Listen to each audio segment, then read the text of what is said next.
What's up, everybody? Welcome back to another episode of the JT Sports Podcast. I'm your host, JT.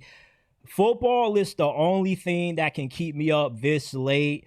I don't watch TV like that. Unless football is on, I very seldomly watch anything on TV. I'm watching mostly everything on either my phone or my tablet. And when I am watching things outside of football, it still is in the realm of football. I'm not really into TV shows or movies other than a bunch of Marvel and DC stuff. I really don't care for a bunch of TV shows and movies, stuff like that. I'm just a simple person. I love my football. So if you're telling me that we're getting a Monday night football doubleheader, you just made my Monday evening. I would have loved if they made this a triple header. You could have kept me up till 5 a.m. watching football. If you would have had Chris Fowler commentating that third game too, yeah, you would have had me sold, man. And I was watching Baker Mayfield lead the Buccaneers on that game-winning drive to eventually win the game.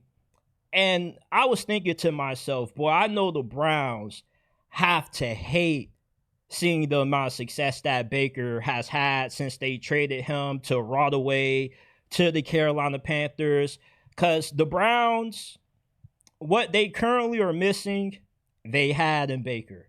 And Baker is the closest thing that the Browns have ever had to a franchise quarterback. You might as well say that he was a franchise quarterback. And we'll dive into more about that Browns Baker Mayfield breakup, Baker Mayfield's comeback story, not just in this game, but with his career going the way that it did. It just kind of started a new trend of redemption arcs from quarterbacks in the league. The Texans, boy, man, they are not the team that a lot of us expected them to be. They're 0-2, last in the division.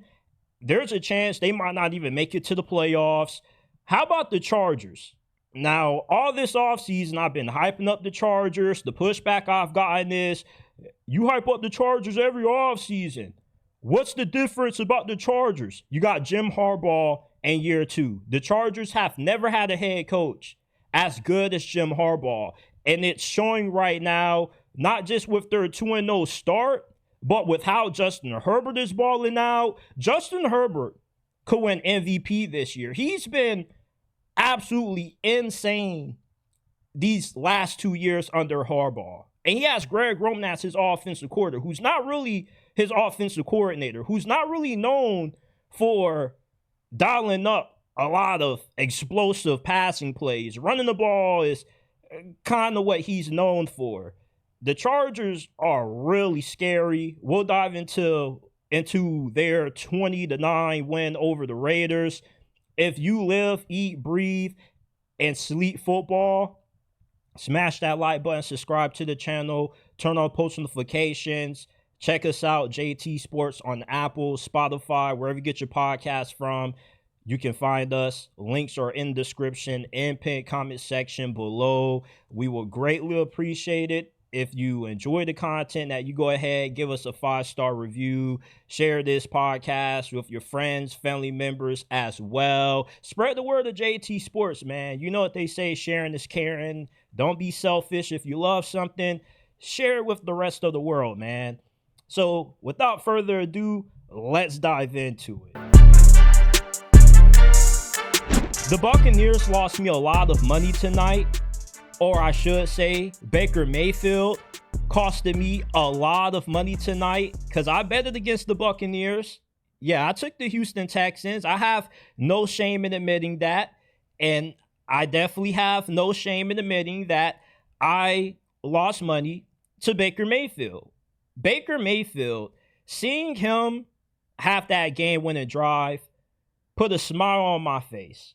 Because he's one of the best stories in the history of the NFL. At one point, you had some folks in the media saying Baker Mayfield should just retire to save himself from the embarrassment of what his career is going to become when things would fail for him in Tampa.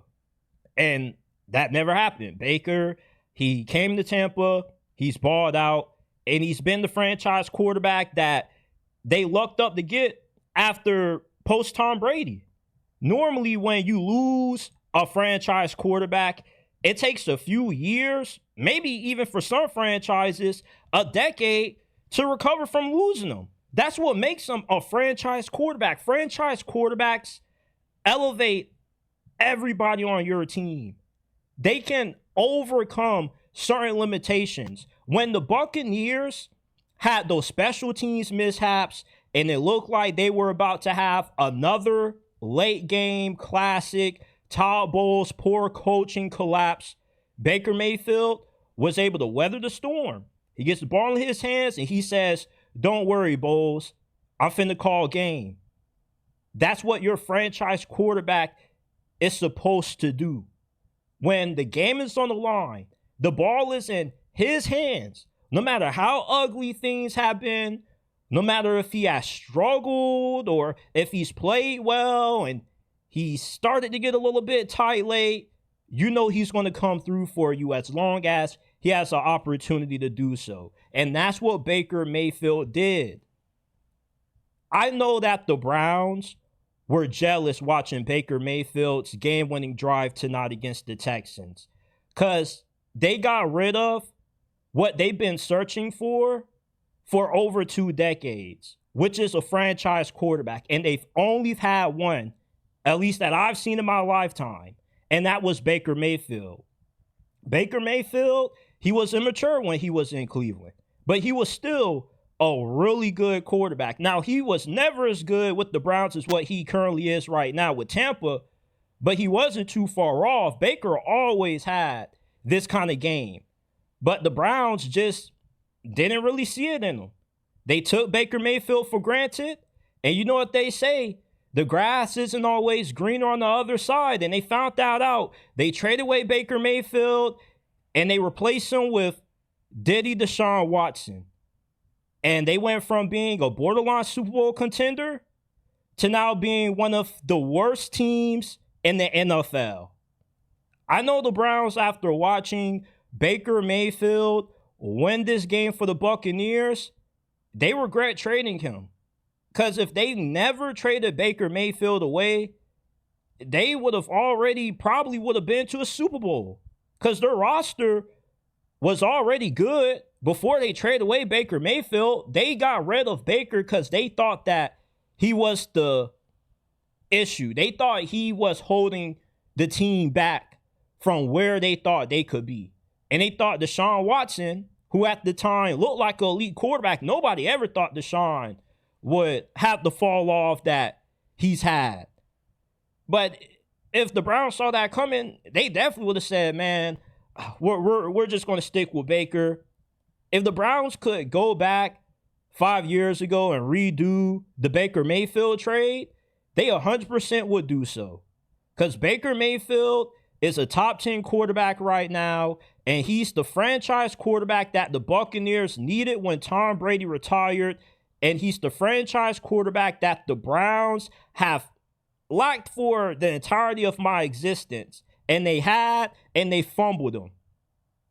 So, man, watching Baker Mayfield, I know just has to make Jimmy Haslam feel so angry inside. Because all the quarterback misses that the Browns have had, and they finally got one right, and they gave them away. The Texans are now 0-2 after falling 20-19 to the Tampa Bay Buccaneers. The Texans are not in a good situation at the moment. This offense is absolute doo-doo. CJ Stroud, I don't know how good he is. He's not an elite quarterback. He's not a bad quarterback. He's a tweener. He's at the stage of his career where we're in the assessment period. We're in the recalibration period with CJ Stroud right now because he balled out his rookie season. He immediately came into the game and looked like he cemented his status as an elite quarterback. But a few years later, he hasn't been able to match or even exceed what he did in his first year. If anything, he's regressed. Year 2, we gave him a pass. Offensive coordinator wasn't good. Offensive line was trash. Cool. Now, though, you got a new offensive coordinator who people in the Texans organization seem to be really high on. The offensive line is still bad, but it's a tad bit better than what it was last season. CJ Stroud, when you hear the name, you think elite quarterback. But if you watch a lot of these Texans games, CJ Stroud, he's missing easy throws. He gets a little bit skittish at times when you get a few hits on him. You give CJ Stroud grace because of what he did during his rookie season. But if you assess CJ Stroud for what he's been the past 2 years, he hasn't been an elite quarterback. Elite quarterbacks are supposed to elevate their team. Joe Burrow can't overcome having a bad offensive line unless he gets some injured. CJ Stroud can't elevate the Texans to the certain extent that the elite quarterbacks like Lamar, Joe Burrow, Josh Allen, Mahomes can elevate their teams. CJ Stroud is an average quarterback, and nobody wants to admit it, but that's how he has played these last couple of years. You disagree that he's an average quarterback because of the name, because of the favorability that he built up with you with how he was an MVP candidate for the majority of his rookie season. But what have you looked like lately? CJ Stroud has been a top 15-ish quarterback. Still very good, but not somebody to anoint as the chosen one like we all were doing a few years ago. He's only as good as his situation. Elite quarterbacks elevate the situation. They make the situation a lot better than what it is. And CJ Stroud, he's a tweener. Well, CJ Stroud had a better offensive line. If CJ Stroud had a better wide receiver core, he would look a lot better. And you just exactly proved my point. If a guy needs this and a guy needs that, he's not an elite quarterback. Elite quarterbacks, Andrew Luck, Patrick Mahomes, Tom Brady, these guys were winning, having deep playoff runs with randoms on their teams.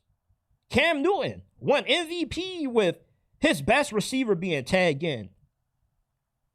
So for as much as we have built up CJ Stroud, we got to be accountable and talk about CJ Stroud's inconsistent play and lack of growth and rapid regression. Nobody wants to talk about it because he's super likable, and I love CJ Stroud, one of my favorite players. I've been going to war for CJ Stroud since his last 2 games at Ohio State. After he lost to Michigan, they were questioning his toughness. He doesn't want to run the football. Oh, he's not cut out to be an NFL QB. Well, he's running a lot more in the league than what he ever did in college, and he's a lot better in the NFL than what he was in college to me. But right now, he just hasn't taken that next step. And I'm not saying that CJ Stroud is a bad quarterback, but he's an average quarterback right now. That's how he's looked in Houston. And you can make all the excuses in the world, but with the kind of situation that the Texans have put CJ Stroud in, it's not unconducive to him not being able to look like Justin Herbert. Justin Herbert has been through 3 different head coaches his first 5-6 years in the league and has still produced top 10 level production. Do you not know how rare that is for a quarterback to do? Marcus Mariota, Jameis Winston, Daniel Jones, all quarterbacks that were drafted in the first round that were bust because they had to overcome several different head coaches. When you have several different staff changes, it hinders your development. History supports that. So there's no reason why Justin Herbert should be as good as what he is. And CJ Stroud not being able to look somewhat like that. Herbert is just like a machine out there. CJ Stroud is kind of like, he can be a robot at times, but he's not that killer machine that Herbert is in certain moments. And yeah, he beat him in the playoffs, but Houston was a better team. Herbert overall, these last 2 years has been better than CJ Stroud. CJ Stroud, he just doesn't look like the same quarterback that we imagined him being after year one. And nobody wants to bring it up. 20-9, the Chargers dominate the Raiders on Monday Night Football. I'm about to say some irresponsible things about the Chargers. And I've been saying a lot of irresponsible things about the Chargers for the last couple of months, but I kind of recanted some of them when Rashawn Slater got injured. I changed my pick from the Chargers winning the division to the Broncos, but still got the Chargers in the playoffs and still believe that the Chargers could be a dangerous team in the postseason. And now I'm going from viewing the Chargers as a sneaky dark horse team to now being a team that you shouldn't be viewing as a dark horse Super Bowl contender anymore. You need to start viewing the Chargers as an actual Super Bowl contender, because that's what this team is. They have a great defense. You can't score on them. They're great situationally. They can get you off the field on third down, and they can hold you to 3 in the red zone. You have Justin Herbert, who is playing MVP football right now. Justin Herbert has been playing out of his freaking mind these past 2 years. And I'm sick and tired of his poor playoff performances being held against him in terms of how good he actually is at playing quarterback. There is no quarterback in the history of the league that has had elite production despite having to overcome 3 different head coaching changes like Justin Herbert has. Most quarterbacks in Justin Herbert's situation would have already folded. We've seen Jameis Winston, Marcus Mariota, former first-round picks who had very promising starts in their careers, end up flaming out, becoming backups due to so many different staff changes that they had to deal with. When you think of the best quarterbacks in the NFL, Josh Allen, Patrick Mahomes, Lamar Jackson, Joe Burrow, what they all have in common is that they've had the same head coach, the same coaching staff from their first year to their current years in the NFL right now. They may have different coordinators, but they still had that same head coach. They still had the same scheme that led them to having early success. Can't say the same for Justin Herbert. 3 different head coaches. He should have already have flamed out by now, but he hasn't because he's elite. And yes, he has had some struggles in the playoffs, but playoff struggles don't define how good you are as a player. It's a small sample size that we use to define you. Overall, Justin Herbert has been a top 10 quarterback since he first took his first snap in the NFL. His first game was against the Kansas City Chiefs. On short notice, he's going up against the Super Bowl champions. 30 minutes before kickoff, Anthony Lynn comes up to him. Hey, Tyrod has a punctured lung. You got to get ready to start. We know you haven't had a lot of practice time with the starters, but it doesn't matter. Get ready. Your opportunities now, and Justin Herbert is giving the Chiefs fits. You cannot watch Justin Herbert play right now and not tell me that he doesn't look like an MVP level quarterback. And he has Greg Roman as his offensive coordinator, who was scapegoated by Ravens fans for being the reason why Lamar Jackson was coming up short in the playoffs due to his inability to create innovative passing concepts. Well, the Chargers' passing attack looks better than ever. And Greg Roman isn't even known for being good at calling passing plays. But for some reason with Justin Herbert, he is. The run game is his specialty. Greg Roman has always been run first, pass second. But he gets Justin Herbert. He's pass happy now. He's running the air raid offense in LA. Jim Harbaugh. His philosophy has always been defense, smash mouth football. Nah, we're just going to throw it all over the field because we got Justin Herbert. And Jim Harbaugh can be a little bit over the top at times when he talks about his love for Justin Herbert. When he wakes up and says, man, I got to get Justin Herbert to the Hall of Fame. He means that shit. He loves this dude for a very good reason. Tough, super athletic, underrated athleticism. If we want to be honest, we know that Justin Herbert can run, but he can really move for that size. And a rocket for an arm. And he's doing this most of the time banged up, not fully healthy, and at a disadvantage coaching-wise. But ever since the Chargers have hired Jim Harbaugh, the noise that you've heard about Justin Herbert being overrated has kind of started to simmer down a little bit. And even if you are still one of those people that believe Justin Herbert is overrated, be honest. He's starting to change your opinion. This dude is a machine at quarterback. I don't know why he can't play in the playoffs like he does in the regular season, but eventually he will break through. And the Chargers' breakthrough season could be this year and Jim Harbaugh's second season as head coach, because they got everything to be a Super Bowl contender. They've already knocked off Kansas City. You knocked off a scrappy Raiders team. The Chargers aren't a sleeper team. They're not a dark horse. They're a legit contender. The Bills, the Ravens, and the Chiefs have been the top three teams in this conference for the last 5 years. Somebody new is going to burst through that bubble this year. And the Chargers very well look like the team to do so. Things didn't go well for the Raiders and their Monday night loss to the Chargers. 20-9 was the final score. Geno Smith had one of those performances that had you a little bit alarmed when the Raiders first traded for him a few months ago. You viewed the trade and you nodded your head and you said, we got a solid quarterback, but there's going to be moments where he kind of gets a little bit turnover heavy.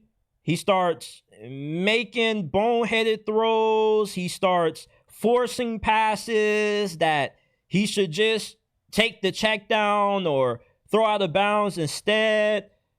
What you saw Geno Smith do against the Chargers is the Geno Smith experience. When you can't run the football and the offensive line is shaky, and you ask Geno Smith to have to put that cape on to win you the game, he implodes, especially against very good defenses like what the Chargers have.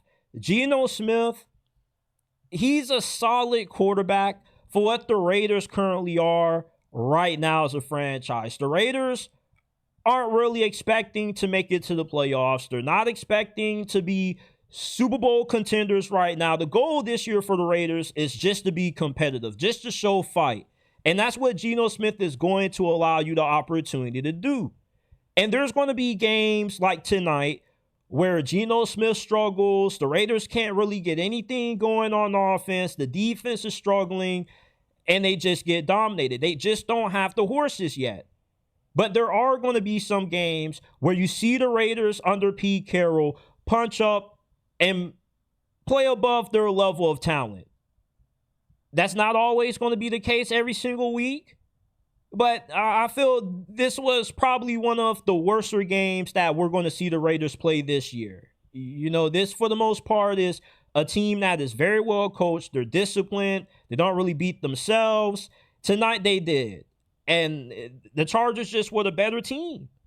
And if you're a Raiders fan, you shouldn't really be too bent out of shape about this loss. You can't really define what you are as a team because of this loss. You're going to be a good team. You're going to beat the majority of the below 500 teams, or the teams floundering around 500 and above 500.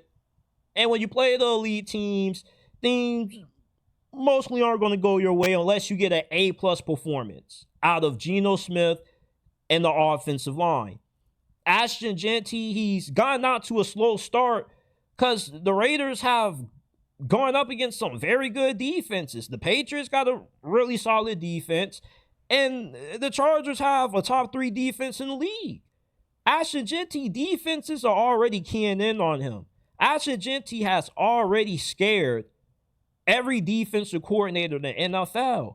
When you see the Raiders give Ashton Jeanty the ball, very seldomly is he not having 2-3 guys around him immediately as soon as he gets the ball. People already know how good Ashton Jeanty is. They already know that he's a top 5 running back in the league. He hasn't had any moments to prove that, but they know based off the film Ashton Jeanty had coming out of Boise State that he's a rare back. He's small, but he's very big. He'll run a guy over. He ran a guy over tonight. Nobody talked about it. I'm shocked. Ashton Jeanty, yeah, he's 5'8", 5'9", but this dude is built like a muzzle. And if he gets a one-on-one with a linebacker, a safety, a corner, he's winning that shit the majority of the time. What somebody looks like on paper is not what they look like on the field.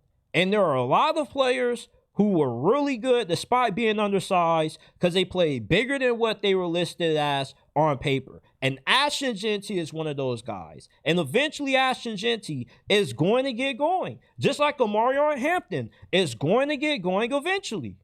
These are generational backs. Great vision, great contact balance, great after contact. It takes an army to bring these dudes down. You got to get very lucky to get a one-on-one tackle in the open field on Ashton Jeanty and Omarion Hampton.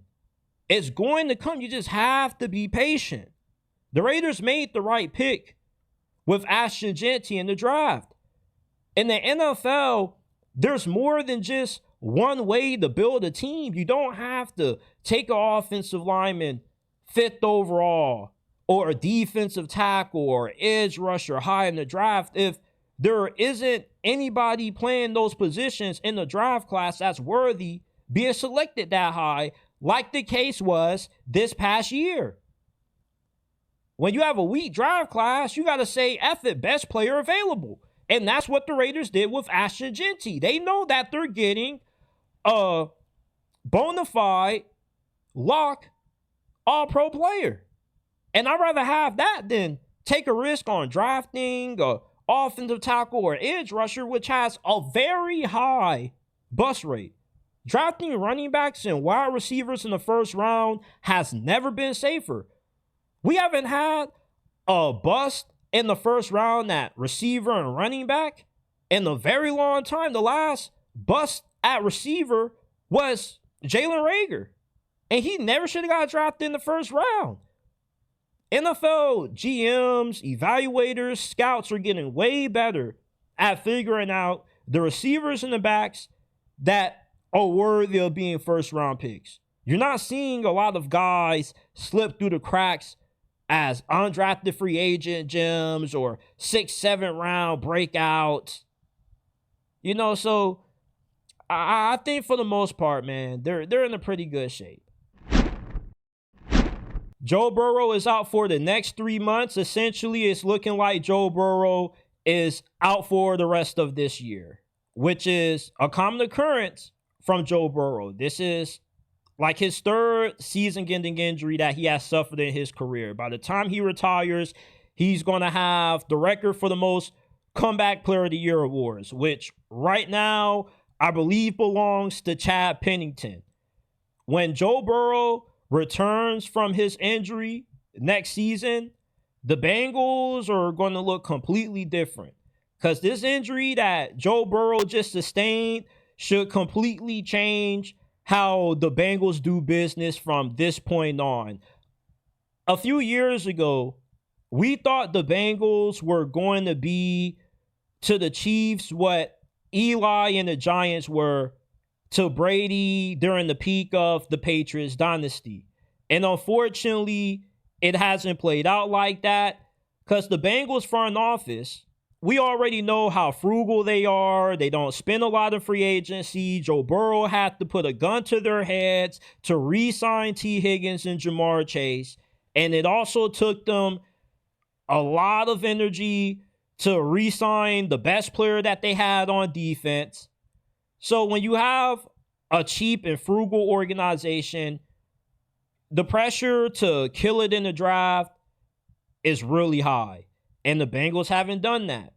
So the Bengals, outside of Joe Burrow, T. Higgins, Jamar, and Trey Hendrickson, they have one of the worst rosters in the NFL. The worst roster in the AFC North and a bottom four roster in the AFC. They're a four-man team. And when you're a four-man team that's poorly constructed because your front office is cheap and they can't draft, everything is going to be on Joe Burrow's shoulders. And he's going to have to overcome a lot of limitations. Having great receivers is one thing. Having a bad offensive line is another. You can't get the ball to your great receivers if you have a terrible offensive line. And even if you can, when the game was in its final moments in the Super Bowl for Joe Burrow and the Bengals, what eventually costed them that game? Their offensive line. They were able to find a way to overcome their bad offensive line during the playoffs because they were going up against teams that didn't have good pass rushes nor good secondaries. But when they finally went up against a team that had an elite defensive line and an elite secondary, their offensive line couldn't get it done. And Joe Burrow couldn't overcome those limitations because regardless of how good of a quarterback you are, eventually if you're going up against a team that is completely better than you with great coaching, you're going to be outmatched. Joe Burrow, if you take him off the Bengals, this is one of the worst teams in the NFL. We're looking at the Bengals the same way that we look at the Cleveland Browns because this front office is just as bad. They just locked up, got the first overall pick, got blessed with Joe Burrow, and they got Jamar Chase. The Bengals, other than Joe Burrow, Jamar, Higgins, and Hendrickson, the rest of this team is poorly constructed. This is a similar situation that Andrew Luck was in for the majority of his time when he was in the NFL with the Colts. The Colts didn't draft well. They didn't take a lot of big swings in free agency. They would sign these washed up guys past their prime, hope that they could squeeze a little bit of juice out of them. Andrew Luck took a team to the AFC Championship with mostly a roster of guys that you couldn't even name outside of T.Y. Hilton. And the Patriots had to cheat to beat them. That tells you how good Andrew Luck was. And that's how good Joe Burrow is. Unfortunately, we could see Joe Burrow have his career end the same way prematurely like Andrew Luck's did because the Cincinnati Bengals don't know how to build a great team around them. Without Joe Burrow having to put a gun to their head to force them to make certain decisions to make sure that they are still a good team with him at the helm. Their offensive line, they have not been able to get that right since they fired Marvin Lewis. Their offensive line has been consistently bad for 6 years. They've missed on several draft picks on the offensive line, and the only good player that the Bengals have on that unit is Orlando Brown, and he's not even elite. He's good, not elite. Doesn't play at the level that you expect for a guy that's getting the bank that he's getting playing that position, which is not only incredibly important for wins and losses, but also really impactful on the long-term health of your quarterback. The Bengals already scared everybody before the season started with how that offensive line damn near got Joe Burrow's season ended in the preseason against the Commanders. So it's no shock that a few weeks later, the same offensive line that was getting worked in the preseason by the Commanders' first string and second string defensive line gets Joe Burrow's season cut short when the regular season rolls around 2 weeks in. You can't make this shit up. And what the Bengals have to do now is not just fire Zach Taylor when they miss the playoffs, but they also have to fire their general manager, and they have to change their old school mentality of trying to win being frugal, trying to win through the drive, and they have to get more aggressive. It's not just about trying to win the Super Bowl, but it's also about trying to maintain the long-term health of your franchise quarterback, because you don't want them to get beat up and then have to retire 3 years from now, and then you're asked out like how the Colts currently are right now. You're playing Russian roulette at quarterback. This is what everybody feared with Joe Burrow. The Bengals offensive line was going to set him up to get broken in half. It only took 2 weeks to do it. Zach Taylor is going to get fired. The general manager is going to get fired. And the Bengals, after this Joe Burrow injury, when he comes back on that field next year, are going to look completely different. They're going to have a new head coach. They're going to have a new GM. And hopefully their owner gets scared as hell after this injury and says, you know what? I don't want to lose Joe Burrow, because elite quarterbacks like him come a dime a dozen, maybe even less than that. So this Joe Burrow injury, technically you can say it changes everything, because it does. They are not going to be the same team once he comes back from that injury, unless Jake Browning can somehow find a way to save everybody's job, save the season, and keep this team afloat and give Joe Burrow enough time to get to at least 80%. And then we see him come back, and 80% Joe Burrow is still a top 5 quarterback. So, hey, all you need is him healthy and a shot. That's all you're asking for. So, it looks like the worst fear with Joe Burrow has finally came true. The Bengals got him broke.